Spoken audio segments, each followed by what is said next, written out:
Dito nga guys, may nag-comment ang OA daw ng mga post ko dahil mga rusher lang yung mga kalaban namin. Kaya dito, inatak ko yung number 1 na gamit yung TH13 ko. At ito nga yung troops composition na ginamit ko dito sa attack ko sa number 1. At dito nga, rush lang yung TH13 kaya level 1 pa yung mga troops at saka yung ibang spells. Tapos yung mga equipment ng hero, level 1 lang din yung earthquake boots. Kaya dito, ginamitan ko ng troops potion at saka hero potion. Kaya let's go, panoorin natin kung paano maka 3 star yung TH13 sa TH15. Okay, dito guys, inuna ko lang yung warden. Dahil sa naka-fireball yung warden ko dito, antayin ko lang matanggal yung isang archer tower. Tapos ginamitan ko lang ng invis spell yung mga defense na mas malapit kay warden. Dahil ang target ng fireball ko dito, yung eagle artillery. Para matanggal na yung dalawang single IT na nasa likod ng eagle.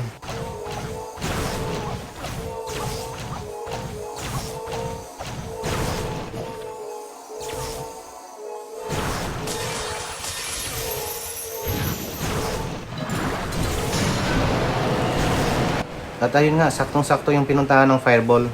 Kaya dito, sinimulan ko na hilahin yung warden gamit yung mga super witch. Tapos ang next plan ko dito guys, bali dito ko na sila papapasukin. Para sigurado na papasok yung mga main troops ko dito, ginamit ko lang yung BK at saka yung queen tsaka kasama ng siege barracks para matanggal lang yung mga buildings na nasa gilid.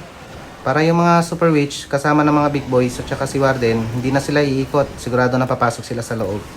At dahil nga naka-earthquake boots dito si BK, kaya kailangan sumama siya doon sa mga super witch.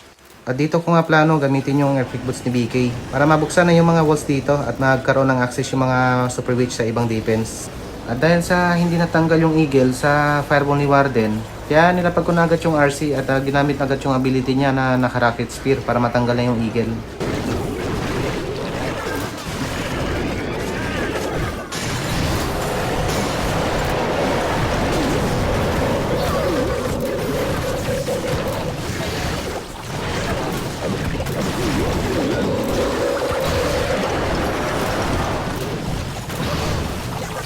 At dito nga pala guys, nakalimutan ko isama yung mga balon sa main troops. Kaya ang nangyari, walang naglure sa mga air traps, kaya ayun, ubos nga yung healer ko dito. Pero buti na lang, meron pang natirang dalawang super witch. Tapos yung queen, puno pa yung buhay at hindi pa nagagamit yung ability. At ito na nga yung wall breaker na hindi nag-aral sa Ateneo. Tumalon sa walls at dumiretso doon sa bomb tower.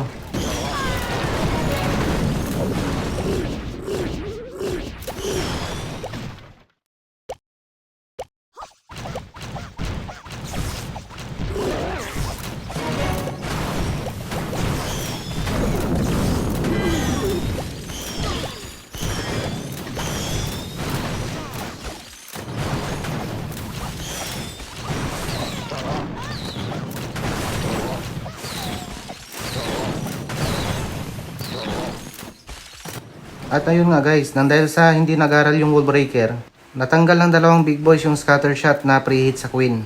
Kaya dito, nakachamba yung TH13 sa TH15. At ito ngayon naging resulta ng laban, panalo ulit, kaya hindi naputol yung win streak.